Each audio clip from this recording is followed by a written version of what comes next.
Martin Fry is here. We'll be chatting to Martin Fry. We've got the new ABC single to play. Yes, Are they still called ABCs? Is he still calling himself ABC? It's called Love Is Strong. Okay. I like a bit of ABC. What was that when they had the ball bloke with them for a little while on ABC, didn't they? Do you remember that? After the original ABC lineup, we'll ask Martin when he comes in, then they came back. Yeah, he had a little ball fellow with him, little known fellow, yeah, and they did a weird video where the camera just sort of swung up and down. It was very good, a very bold look. Okay. It was very good. ABC Love Is Strong, we'll play that next, and we have Martin Fry come on. McFly were a nice bunch of young fellas. They were, yeah. Okay. Sounded good. Okay, and your little man has joined us now, I can see you. All right, well, all right. And, all right. And, all right. Well, probably, all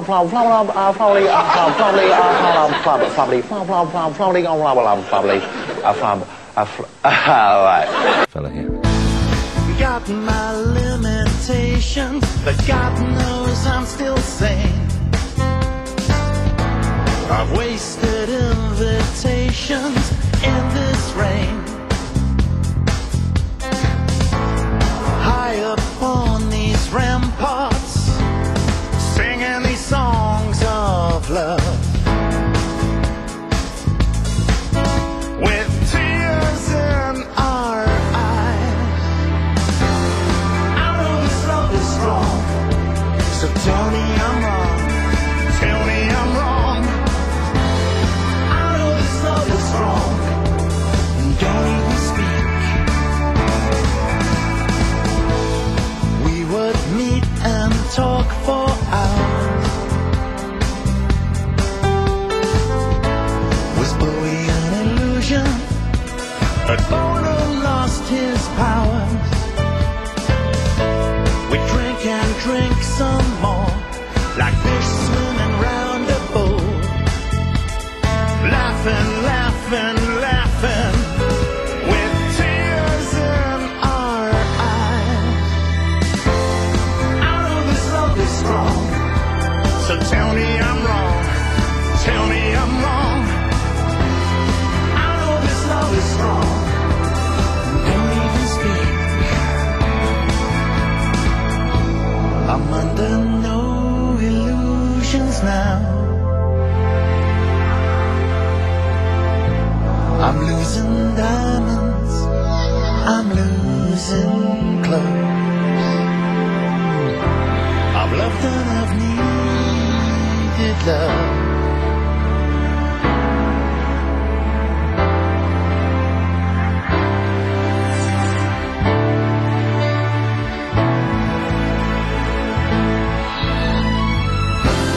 I know this love is strong, so tell me I'm wrong. Tell me I'm wrong. I know this love is strong, don't even speak. I know this love is strong, so tell me I'm wrong. Tell me I'm wrong. I know this love is strong, don't even speak. Love is communion, nothing more. Love is a union of souls. Love is sovereign, love is gold. Love is communion with your soul.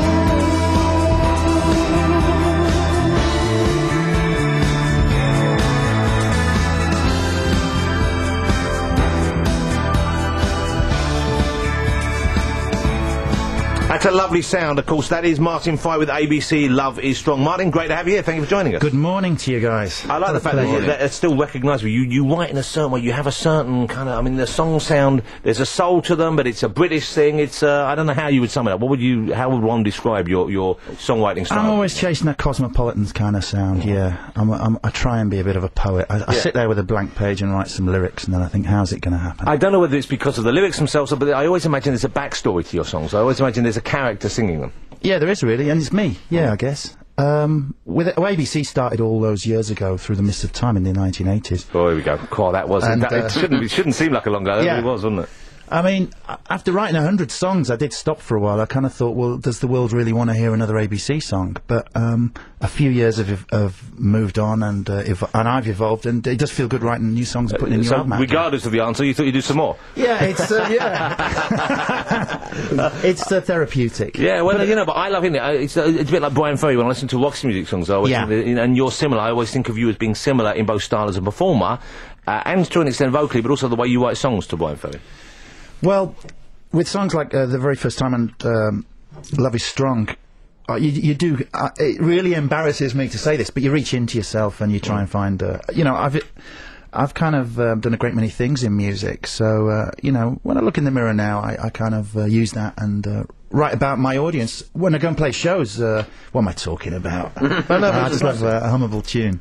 But when I do go to shows and perform All of My Heart and The Look of Love, I realise the audience has grown up, and some of them have got married to The Look of Love and divorced to When Smokey Sings. So in 2008, when you perform, there's a great responsibility. Well, there's a resonance, and I guess it's the same for Neil Diamond and Mick Jagger and guys, David Bowie, guys like that. In a way where the material lasts, and if it does last, if people decide to make it that big a part of life, then of course it still means something to them. Maybe even more. To a smaller degree. I was reading over the summer, we were talking about, I can't remember the name of the guy, I think it's Simon something, I can't remember the name of this journalist. Simon Reynolds. Simon Reynolds, a terrific book about the post-punk period in music over here, the 80s, when there was a lot of punk had sort of opened the doors, and there were any number of people who wouldn't previously have thought of a career in music came in, but also people who maybe wanted to play around with the idea of what music was, and of course that would be more like, your territory. And certainly some of the ideas you put into those first albums, they were kind of really unusual for the time, weren't they? I mean, it was a deliberately sort of playful experimentation. Yeah, totally. My generation grew up listening to, seeing the Clash not getting onto Top of the Pops and stuff like that, and the Sex Pistols. And feeling furious about it. I was furious. I felt. I was really upset about that. I think I cried in my room alone. I wanted to see Joe Strummer and Paul Zimmerman and Mick Jones and Topper up there. Topper Headham, former drummer of the Clash.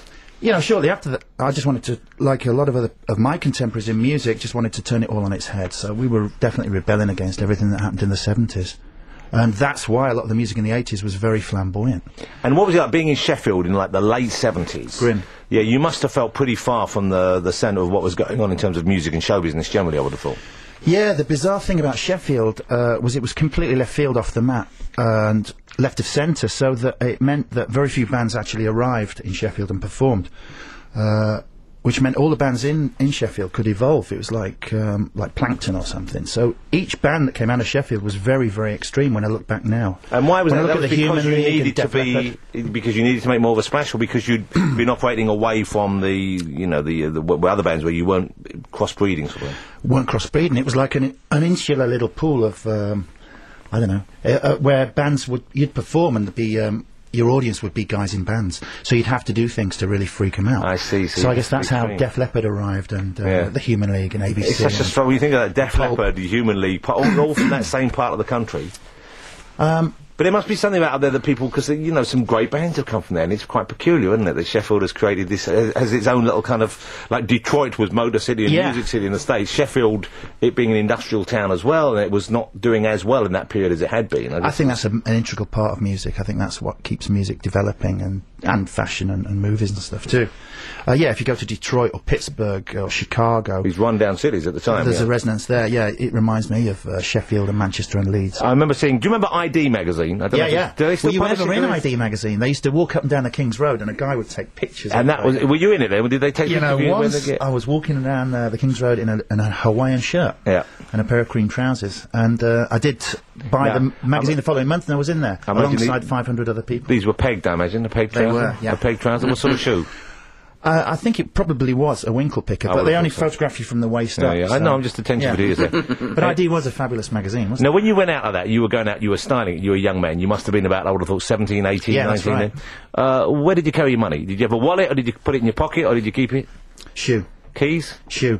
No, I didn't really have keys to anything. I didn't have a flat car or anything. You didn't want to interfere with the style, did you? And you didn't have to worry about back then where to put your mobile phone. There was no such thing. Yeah, but you'd never carry a man bag. Is that what you're leading to? No, I was curious whether you have one. You have one now, though, I bet. Yeah. You know, when you get on a plane and you can't take all your luggage, I was walking around with You're going to show your I think that's a man bag. Yeah. Well, that's more of a briefcase.